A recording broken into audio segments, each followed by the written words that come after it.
Shalom, brethren. I have a study for you titled The Bible in 1 hour or less. A summary and overview of the Bible in its perspective of to whom it is about. Imagine it as a book about a certain group of people, just like any books or that is about a certain group of people, a person, or a topic. I want to continue from this morning study, which was titled How to Identify a Group of People, and continue speaking of that group, the family, the nation that God calls by several names, two of which are Israel and my people. Today, Christians commonly call them Jews. Strictly, that is incorrect, as it stems from a small section of the bigger group called Israel and my people, but a smaller group is called Judah. Initially, an individual, a man called Judah, one of 12 sons of another man called Jacob, whose household of people were named after him. Jacob's name was changed to Israel. There are 66 books in the commonly used Bible compilation. That is more than sufficient for our understanding of its God, people, and about what the Bible aims to achieve. The first 5 books of Genesis, Exodus, Leviticus, Numbers, and Deuteronomy narrates an account of human creation by a God, later identified as Yahweh or YHWH in Exodus chapter 3:15.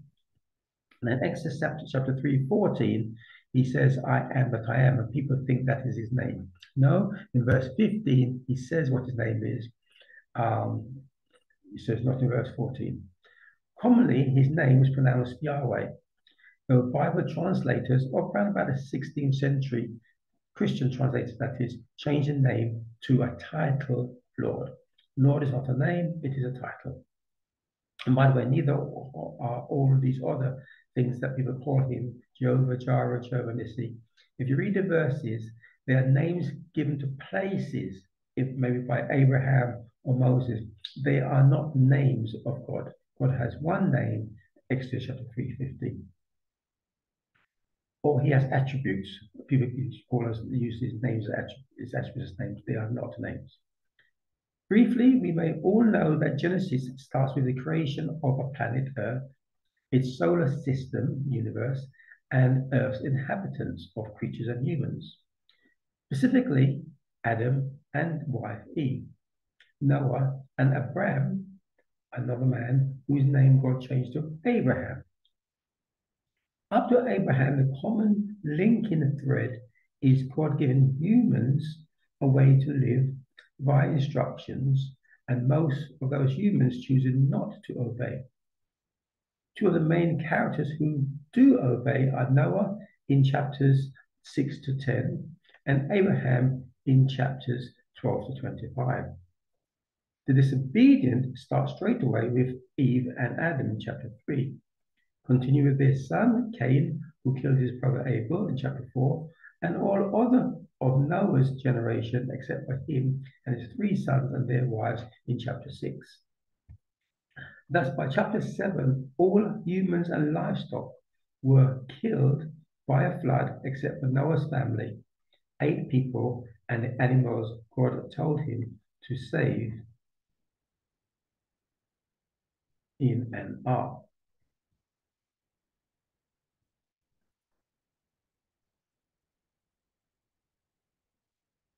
Thus, in chapter 10, the earth is repopulated by Noah's 3 sons, and the genealogy of one son, Shem, is given to the birth of Abraham in chapter 11, verses 10 to 26. Of Abraham, God and the Bible says, for example, Genesis chapters 18, verse 19, God speaking, for I know him, that he will command his children and his household after him, and they shall keep the way of Yahweh, to do justice and judgment, that Yahweh may bring upon Abraham that which he has spoken of him. And the reason he's going to bring things good on Abraham is as it says in Genesis chapter 26, verse 5, because that Abraham obeyed my voice and kept my charge, my commandments, my statutes, and my laws. The New Testament also speaks of Abraham, Hebrews chapter 11, verse 8. By faith, Abraham, when he was called to go out into a place which he should after receive for an inheritance, obeyed, and he went out not knowing actually where he was going. Yes, that God told him to go there. By faith, Abraham, when he was tried, offered up Isaac, and he that had received the promise offered up his only begotten son. Verse 17. Hebrews verse 17 relates to a trying of Abraham's obedience by God in Genesis chapter 22. He passed 100% without wavering, as he also did another test in chapter 17 when God gave him other instructions. As a result of Abraham's obedience and faith, God made a specific promise to him and his descendants. Thereby, he became the Bible's originating father of God's my people. My people group, who similarly have those two criteria, same as Abraham, which are also mentioned in Revelation chapters 14, verse 12. It says, here is the patience of the saints. Here are they that, criteria number 1, keep the commandments of God, and criteria number 2, faith in Yeshua. Faith in Yeshua, I would say, is the same as faith in God, because Yeshua is the word of God, as we are told in John chapter 1, verse 1, that was manifested into human flesh in John chapter 1, verse 14.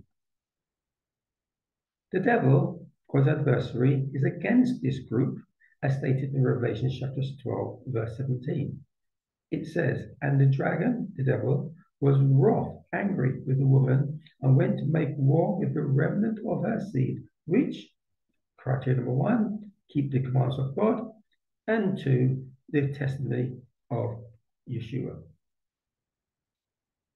The promise of God to Abraham continued with his son Isaac and Isaac's son Jacob. Jacob's name was also changed by God to Israel, Genesis chapter 32, verse 28. Genesis chapters 21 to its end in chapter 20 narrates their birth, death, and events in between that result in them, this family, multiplying to a 12-son family of Jacob, again, whose name was changed to Israel. Each son has assets inclusive of livestock and servants, which are called their household.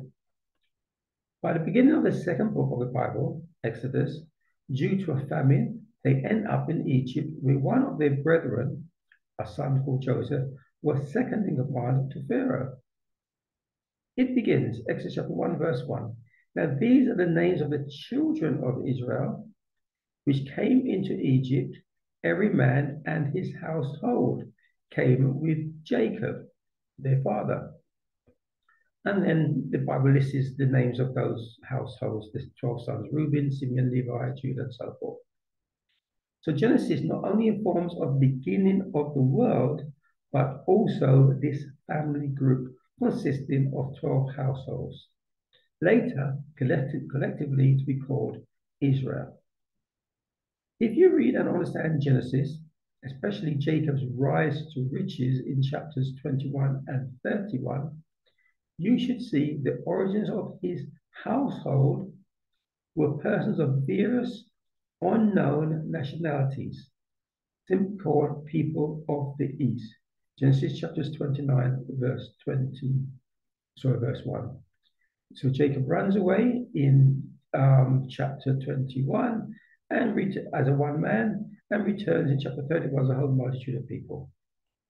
They eventually arriving in Egypt as an unknown number, and after staying in Egypt for 430 years, they leave, after multiplying, of course, as the size of a nation of approximately 2 million people, going by the counting of them in the book of Numbers. The second phase of the Bible starts with its second book, Exodus. In it, God calls this 12 household family after their father, Israel. The 12 households are also called tribes, 12 tribes. Each tribe named after one of their sons, who is the head and leader of that tribe. In Exodus, God, is going to take them out of Egypt back to a land which he promised to Abraham. A promised land, it is called. Initially called Canaan in the Bible, but today we call it Israel. They, the group, are to be led by Moses, a descendant of Levi, one of the 12 sons. God gives Moses a message to tell Pharaoh. In Exodus chapter 4, verse 22, it says, "And thou," God speaking to Moses, "and thou shalt say unto Pharaoh, Thus saith Yahweh, Israel is my son, even my firstborn. And I say unto thee, Let my son go, that he may serve me. And if thou refuse to let him go, behold, I will slay thy son, even thy firstborn." Now, obviously, the name Israel is now talking about the nation, not the individual who Jacob, who by that time died. The Israelites are a great asset to the Egyptians, acting as servants, building up Egypt, etc. Exodus gives the account of the 10 plagues that God brings on Egypt, ending with the death of each Egyptian family's firstborn son. That finally persuades Pharaoh to let them go. However, note God's purpose was for this group, family, nation, to serve him. This historical event is a major identification of the group. They keep an annual memorial of it at the appointed time as instructed by God in Leviticus chapters 23, verses 4 to 8, and Exodus chapter 12, verse 14. That reads, "And this day shall be unto you for a memorial, and you shall keep it a feast to Yahweh throughout your generations. You should keep it a feast by an ordinance forever."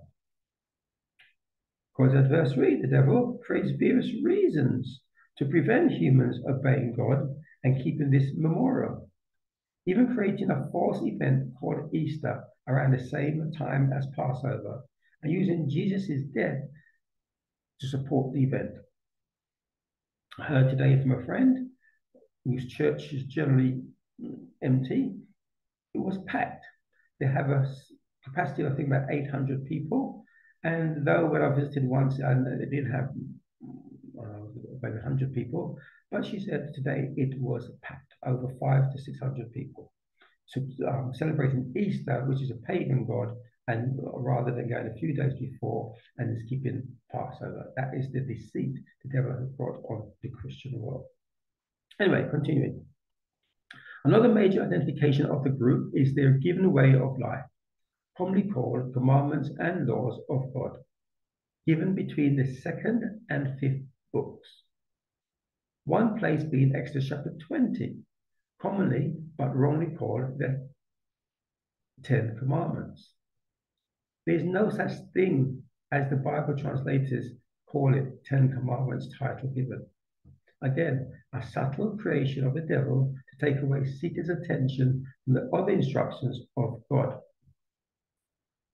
The list of Exodus chapters 20, verses 3 to 17, which is called 10 Commandments, for example, continues at verse 22 after the people's interruption of verses 18 to 21 ends. And the chapter, the whole narrative of God's instruction ends at chapter 24, verses 4 to 7. I suggest you read those. Where the group made a covenant to obey all that God had instructed.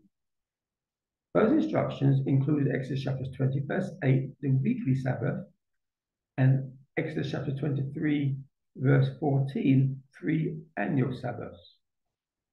A study titled, "Was the 10 Commandments Really Written on Stone?" is available from forwardtoyahweh.com or the YouTube links below. Note in Exodus chapter 24, verse 4 to 7, it clearly states Moses wrote those instructions in a book before God called him up to receive some more instructions Exodus chapter 24, verse 30, 24, verse 12. Those further instructions are listed between chapters 25 and end at chapter 31, verse 18. And those are the ones that were written on the stone tablets. As I said, that study goes into more detail. The laws were for everyone in the group or wanting to be in the group. In fact, some Egyptians came out of Egypt with the group because they saw how powerful their God was and how destroyed Egypt was after the plagues. To them, God's instructions were, as it reads, one law for the whole group. Here's some examples. Exodus chapter 12, verse 49. One law shall be to him that is homeborn and unto the stranger that sojourneth among you. Leviticus chapter 24, verse 22. You shall have one manner of law as well for the stranger as for one of your own country, for I am Yahweh your God. Numbers 15, verse 16. One law and one manner shall be for you and for the stranger that sojourneth with you. And the last example, Numbers 15, 29. You shall have one law for him that sinneth through ignorance, both for him that is born among the children of Israel and for the stranger that sojourneth among you. So you note you can sin through ignorance. Just because you don't know of it, God still calls it a sin. In the way of life God passed on to the group via Moses were two major sets of the singular legal system. Things that people were to do or not to do. For example, Exodus chapters 20 to 24, verse 7. And things that priests were to do via a sanctuary forgiveness system if the people sinned. For example, you see this list in Exodus chapter 25 to 31, verse 18, as I've mentioned above. The latter, the sanctuary system, was a method by which they, the people, get forgiveness for repented, confessed sins. As usual, the devil has used ignorance of the two-part legal system of God's laws, to get most seekers of God to disobey him. Again, using Jesus' death, thinking that he nailed him onto the cross, as they say. He has taught that keeping God's laws are no longer necessary for his salvation. That is a lie. God's two-part legal system is similar to a country's legal system. A list of things the citizens are to do or not to do, for example, do not park in the wrong place or do not kill anybody, and a list of remedies that courts administer when citizens break those laws.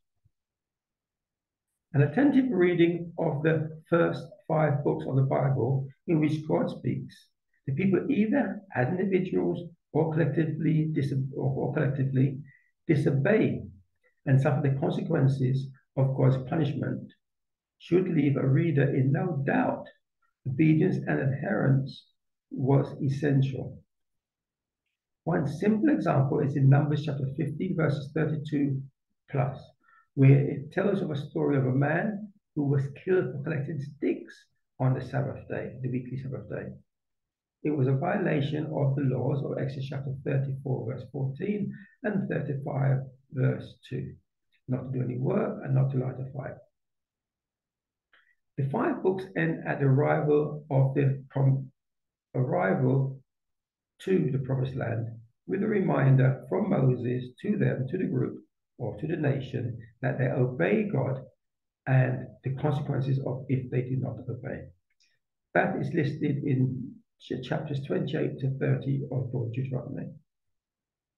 Moses does not get to enter the promised land because of a disobedient event worth reading. Although he was stressed, he didn't strictly follow what God said to him about the rock. Instead, Joshua is to take the people to their final destination and to go to war with the present inhabitants of that promised land to clear them out. And by the way, God's bringing punishment on them because they were big sinners. On arrival to this promised land, the 12 tribes divide into 2 groups of 2 tribes and 10, because on one side of the dividing the river between them had favorable land for their cattle. The division will later become known as Israel, 10 tribes, and Judah, which is also had Benjamin with them, 2 tribes, but those 2 tribes we call Judah, and the 10 tribes we call Israel. So from now on, the name Israel is not going to be for the individual Jacob. It's not going to be for the 10 tribes, sorry, for the 12 tribes. It's going to be used mostly for those 10 tribes. Or they're also called the northern and southern kingdoms, the 10 and 2. So thereafter, these first 5 books of the Bible, the 34 books of the Old Testament, and I say it's wrongly called Old Testament, it should be called the First Testament and the Second Testament, but it's really just one storybook of this group of people. But anyway, it's wrongly called the Old Testament. But the rest of the 34 books of this section that we call the Old Testament is about the history of this group, this nation, and how they kept or did not keep, applied or did not apply the laws of God. Whether individually, as an individual like Joshua in the 6th book, or as a nation, as a bigger group in other parts of the book. A verse about Joshua, an individual, 24 verse 15, it reads, Joshua speaking to the whole group, and if it seem evil unto you to serve Yahweh, choose you this day whom you will serve, whether the gods which your fathers served that were on the other side of the flood, or the gods of the Amorites in whose land you now dwell. In other words, you can go against God if you wish. But as for me and my house, we will serve Yahweh. Another individual was Ruth in the 7th book of the Bible, how she used the law to find her husband Boaz. After Moses' death, Joshua took over the mantle, and after him came judges. One famous one people might know of is Samson. After the judges came 2 priests as leaders. The first was Eli, but his sons did not succeed him because the people did not want them to, because they were wicked and abusers of their position. Again, the stories worth reading. Thus, the people did not want, I say, them to succeed ruling them over Eli, after Eli, and instead God chose Samuel, also a priest, to lead. His sons were also rejected by the people who asked for a king to lead them, as other nations have kings. 1 Samuel chapter 8.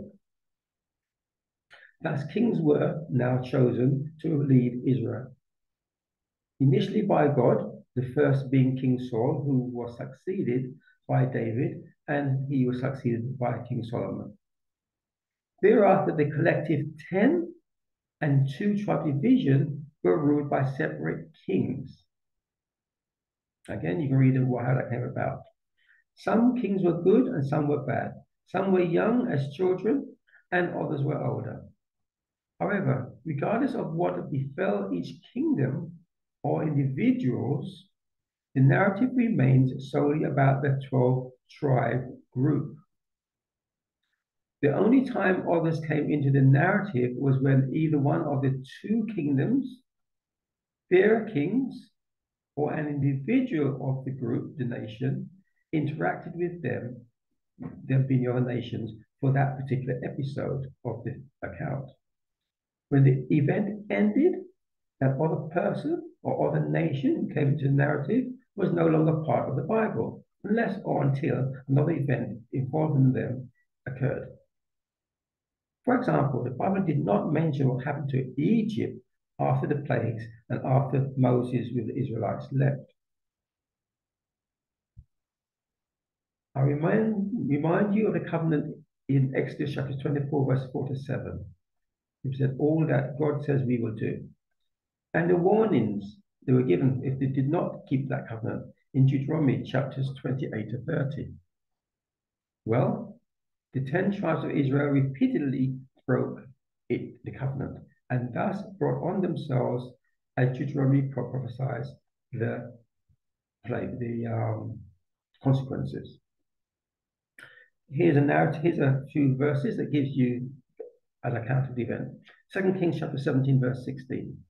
And they, speaking of the 10 tribes of Israel, left all the commandments of Yahweh their God and made them molten images, even 2 calves, and made a grove, and worshipped all the host of heaven, as the sun, the moon, the stars, and so forth, and served Baal. And what's in here, the sun, the host of heaven, the sun, the moon, is not where we get Sunday worship. Even to today, people have continued in ignorance, worshiping the host of heaven. Anyway, 2 Kings 17, verse 17. And they caused their sons and their daughters to pass through the fire and used divination and enchantments, and sold themselves to do evil in the sight of Yahweh, to provoke him to anger. Verse 18, this is what I focus on.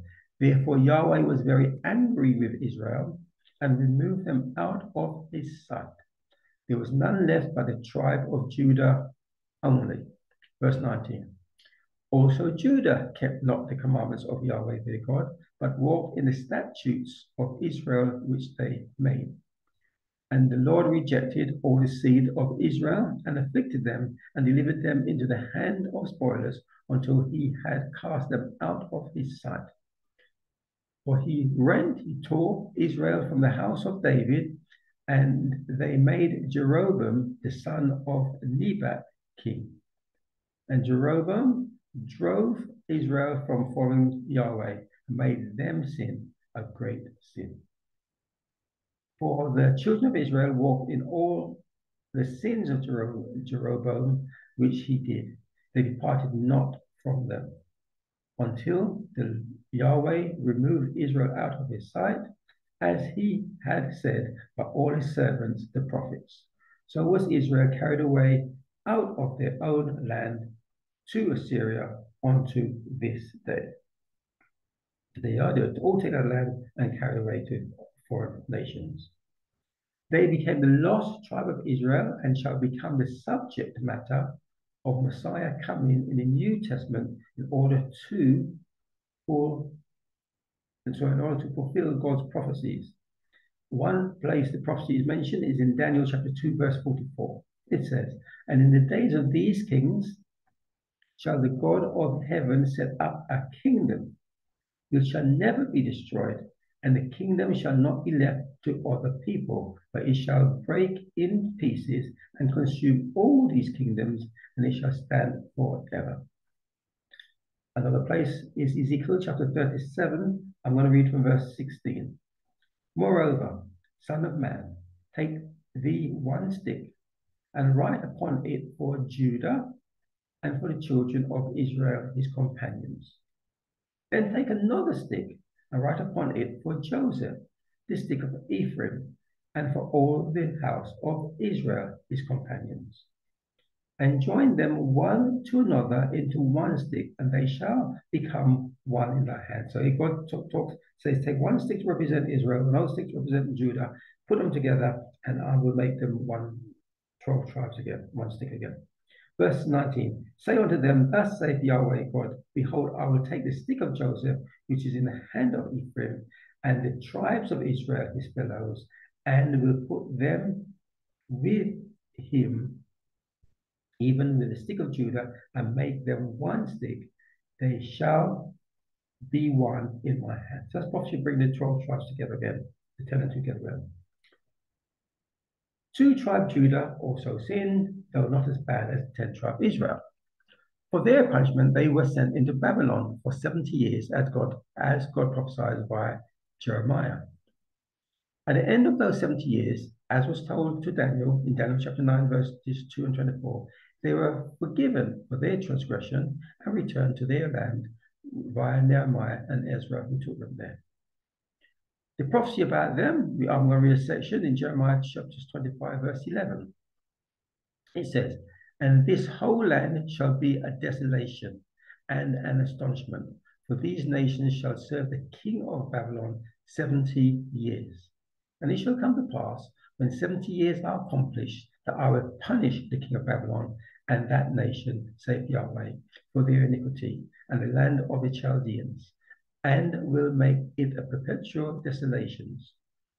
For thus saith Yahweh, that after 70 years be accomplished at Babylon, I will visit you and perform my good word toward you, in causing you to return to this place.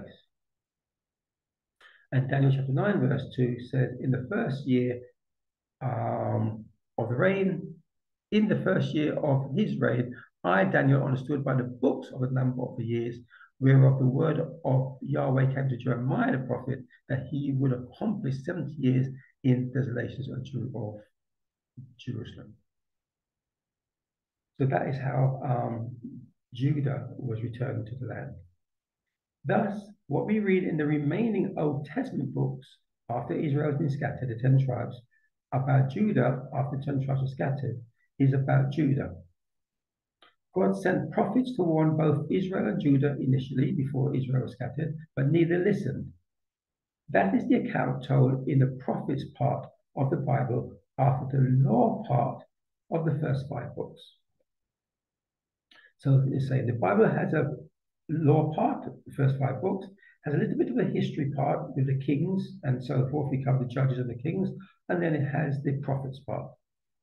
Together with the book of Psalms, all tell about the 12 tribes of Israel and God's promise to them to eventually make them one 12 tribe, my people group again.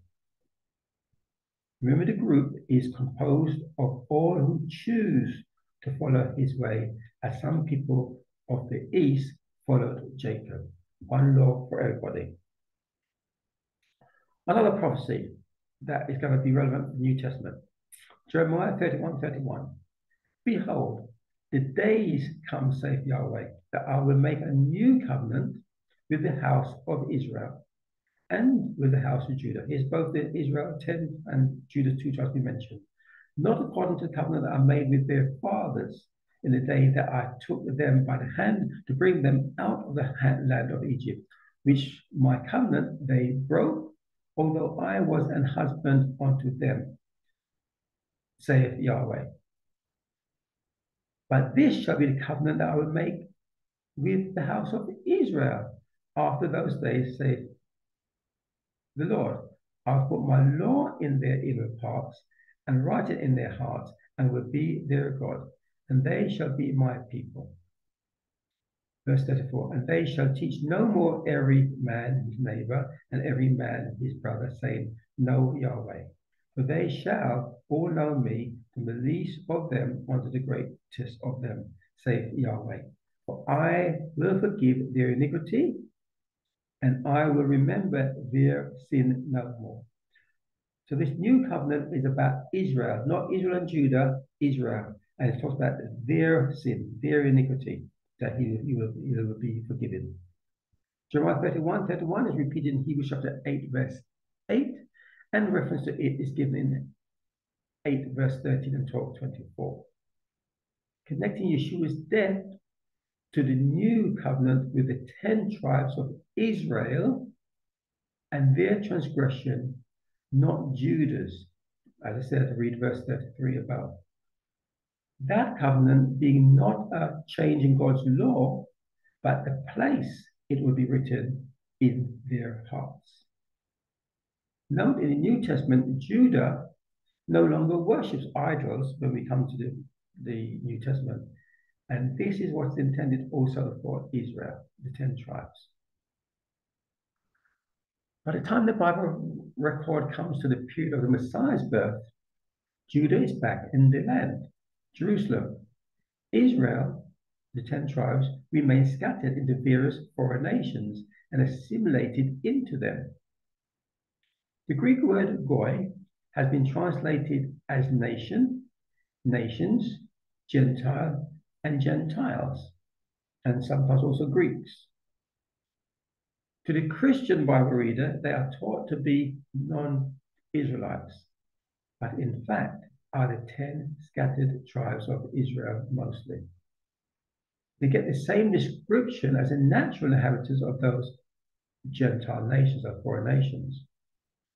However, one indication of the difference between the Israelite Gentiles, 10 tribe Gentiles, And the natural Gentiles of those countries is the Israelites knew a little bit of their ancestry.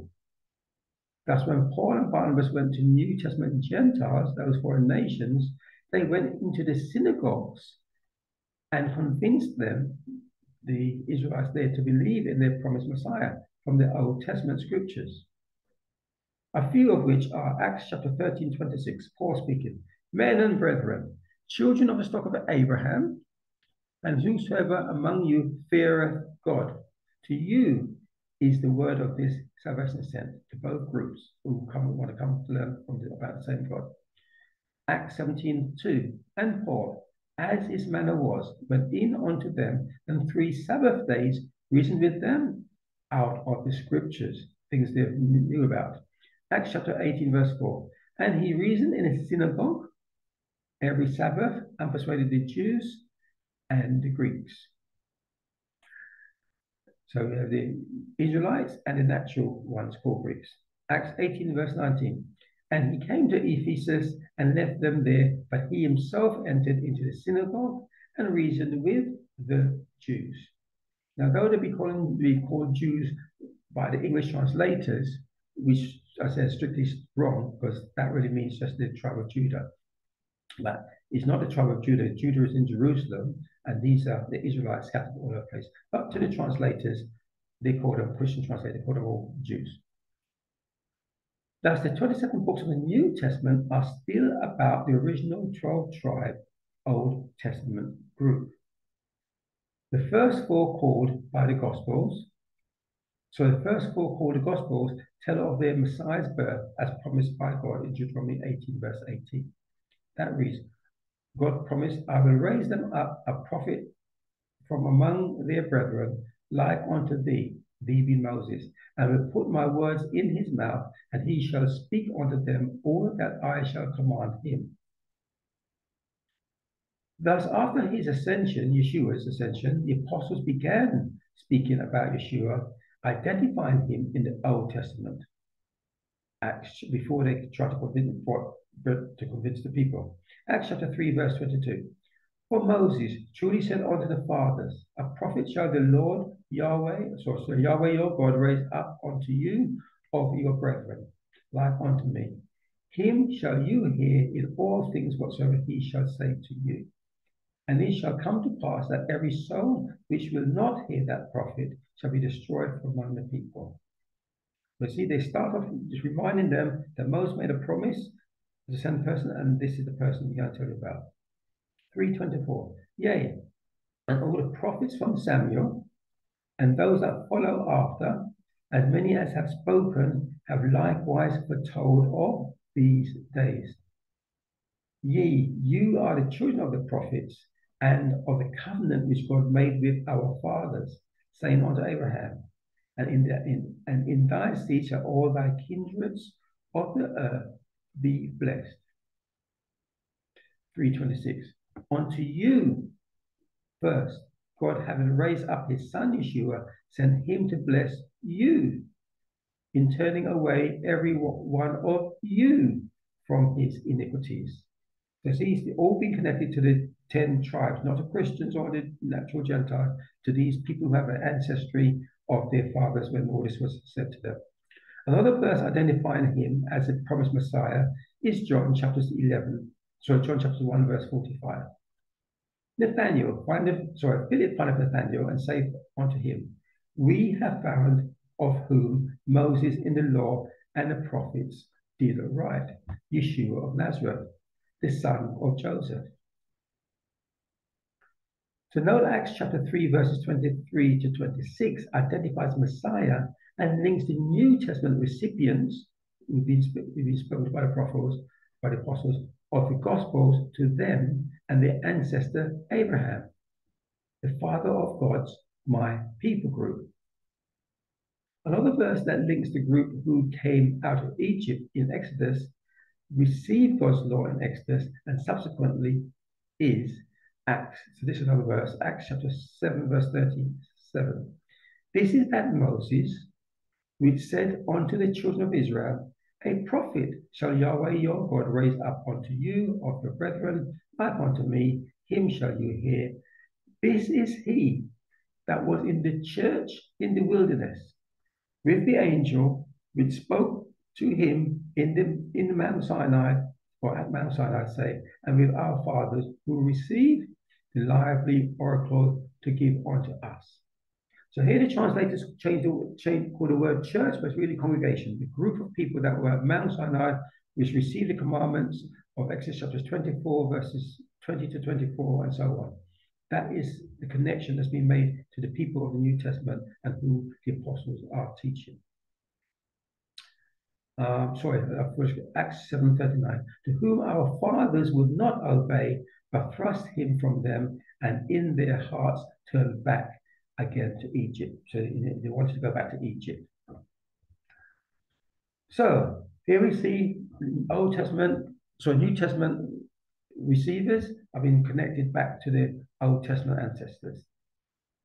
That's when Paul, for example, says in Ephesians chapter 2, verse 1, and you hath he quickened who were dead in trespasses and sins, wherein in times past you walked according to the course of this world, according to the prince of the power of the air, the spirit that now worketh in the children of disobedience. He, Paul, is speaking to the 10 lost tribes, for whom Yeshua said he came. In Matthew chapters 15 and 24, for example, he said, but he answered and said, I am not sent but unto the lost sheep of the house of Israel. Matthew 10, verse 5. These 12 Yeshua sent forth and commanded them, saying, go not into the way of the Gentiles, meaning the common natural Gentiles, and into any city of the Samaritans enter you not, but go rather to the lost sheep of the house of Israel, the 10 tribes. In chapter 10, verse 5 to 6, Yeshua is making a difference between the natural Gentiles, which he calls Gentiles, obviously, of the foreign nations, and the house of Israel, Gentiles living among them. Viewing the Bible as a book about the group founded on Abraham, continued through to Jacob and his 12 households, who eventually ended up as the 10 and 2 tribes division of Israel and Judah, a reader should realize the Old Testament ends with prophecies about these people yet to be fulfilled. Fulfill does not mean to cancel nor change, but to accomplish. There is no prophecy in the Old Testament that says God will change or cancel his way of life or the covenant. In fact, the Bible says this of God, so shall my word be that goeth forth out of my mouth. It shall not return unto me void, but it shall accomplish that which I please, and it shall prosper in the thing whereunto I sent it. The New Testament is such a record of accomplishment of the coming of the promised Messiah to reunite the 12 tribes as spoken of in Ezekiel and Daniel and other places. Hence, the whole New Testament is to these 10 and 2 tribe division. Messiah's 12 chosen disciples remained in Jerusalem to educate the Judah section of the 12th tribe group of his arrival, and Paul and Barnabas were sent to the Israelite 10 tribes section in Gentile territories. Acts chapter 8, verse 1. And Saul was consenting unto his death. This is the death of Stephen. And at that time there was a great persecution against the church, which was at Jerusalem, and they were all scattered abroad throughout the regions of Judea and Samaria, except the apostles. There we see the apostles stayed in Jerusalem, others were scattered to spread the gospel of the Messiah coming. Acts chapter 13, verse 2. As they ministered to Yahweh and fasted, the Holy Ghost said, separate me, Barnabas and Saul, the work whereunto I have called them. And when they had fasted and prayed and laid their hands on them, they sent them away, Barnabas and Saul, unto Cyprus. So they, being sent forth by the Holy Ghost, departed unto Cilicia, and from thence they sailed to Cyprus. And when they were at Salamis, they preached the word of God in the synagogues of the Jews, and they had also John to their ministers. So you see, Paul and Barnabas are traveling to the foreign nations. Again, to show you that these epistles, New Testament, is to these 12 tribes, these 12 groups, is 1 Peter chapter 1, verse 1. Peter says, Peter, an apostle of Yeshua, to the strangers scattered throughout Pontus, Galatia, Cappadocia, Asia, and Bithynia. James says similar thing in James chapter 1, verse 1. James, a servant of God and of Yeshua, the Messiah, to the 12 tribes which are scattered abroad, greetings. Now, when they say 12 tribes, it's the 10 tribes, but obviously people intermarry, so he's calling them 12 because there's intermarried. If the New Testament is not about fulfilling God's prophecies to these 12 tribe people that made in the Old Testament, as in Ezekiel, for example, to reunite them under one King Yeshua, as it says in Daniel, as I read earlier on, where are we to read of their accomplishments? We don't. The Bible finishes after New Testament. Though in very few occasions, as in Romans chapter 11, verse 17 and verse 24, the Bible speaks of natural Gentiles, it's called the wild olive tree, for example. I suggest, though I have not comprehensively studied every use of the word Gentile, or I did in the past, but I haven't done it for this presentation, in both Old and New Testaments, that most uses in the Old Testament, I believe, are referring to the scattered 10 tribe Israel. So, for example, Christians are taught to think that when it talks about Gentiles in the Old Testament, it's talking about natural Gentiles, but it's not. It is speaking, when God calls Isaiah, he speaks to Isaiah about Israel. Anyway, one verse from Isaiah says, and the Gentiles shall come to the light, and the kings to the brightness of thy rising. That is the Gentiles who are scattered by Syria. I've done a bit more study on this in a study, I'm not sure what it's called, but I think Cornelius, the natural Gentile or the Israelite Gentile. You can find that on the YouTube channel. Forward to Yahweh. Now, time limits how many Bible verses I can quote to convince you the New Testament is to no other group than the 12 tribes of the Old Testament. The Bible does not miraculously change in the New Testament to focus on another group, nor change their name from Jews or Israel to Christians, because Christian translators call them so in Acts chapter 11:26, when it says they were first called Christians in Antioch, halfway through the New Testament. The Christians, the Greek word Christos, was not referring to the disciples, or was not referring to them before the order of Jesus. The people in Antioch did not know Jesus, just think that these men are following them. Just sort of as holy men following a holy cause. Anyway, they remained Jews, believers in the God of the Jews, but called after the Messiah from Nazareth, who they followed. We read this in Acts chapter 24, verse 5. So just like the 12 tribes are called after their leaders, Judah and Levi and so on, these are called after the Messiah from Nazareth. Anyway, they included anyone who wanted to join the group and follow their God, as Ruth said to Naomi, as said above, thy people shall be my people, and thy God shall be my God. That's all it took. And the proselytes, which was no name for those who converted to following the Judaism, of Acts chapter 2, verse 10, 6, verse 5, and 13, verse 43. So anyone who feared God, as Paul called those, one of you who fears God, want to follow him. Christians commonly use a few misunderstood verses of Paul's New Testament letters to the Israelite Gentile to relate the verses to themselves and claim obedience to God's laws are no longer applicable, as if Paul can change God's laws, at least not to them. Such misunderstanding of Paul's explanation attempts, he may make a good or bad explanation attempt, was present in the Bible times. Peter refers to them in, for example, 2 Peter 3:16. It reads, as also in all his epistles, speaking in them of these things, in which are some things hard to be understood, which they that are unlearned and unstable wrestle, as they do also the other scriptures, unto their own destruction. You, therefore, beloved, seeing you know these things before, beware lest you also be led away with the error of the wicked, fall from your own steadfastness. Now, the only thing to be learned in at that time when Peter wrote that verse was the Old Testament. There was no New Testament.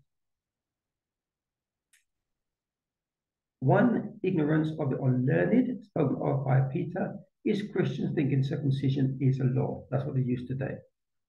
It is not. Circumcision is a covenant sign between the direct descendants of Abraham.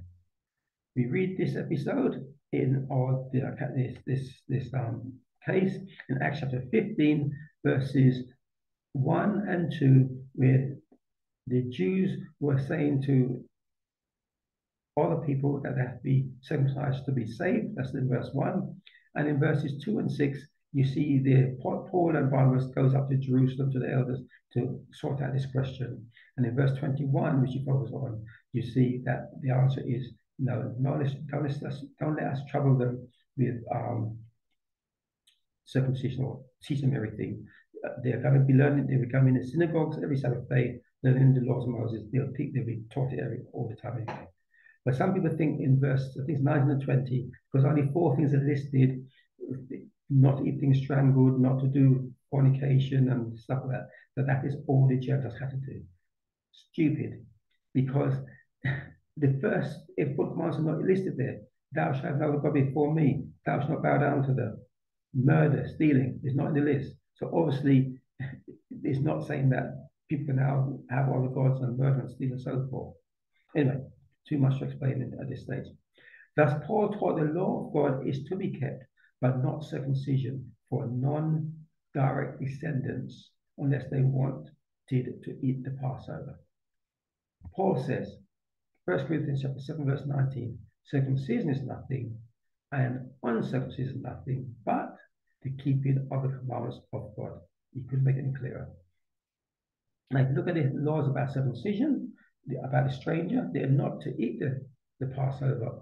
So they don't have to be circumcised if they do not want to, or just want to eat the Passover. Exodus chapter 12, verse 43. And Yahweh said unto Moses and Aaron, this is the ordinance of the Passover. There shall no stranger eat thereof.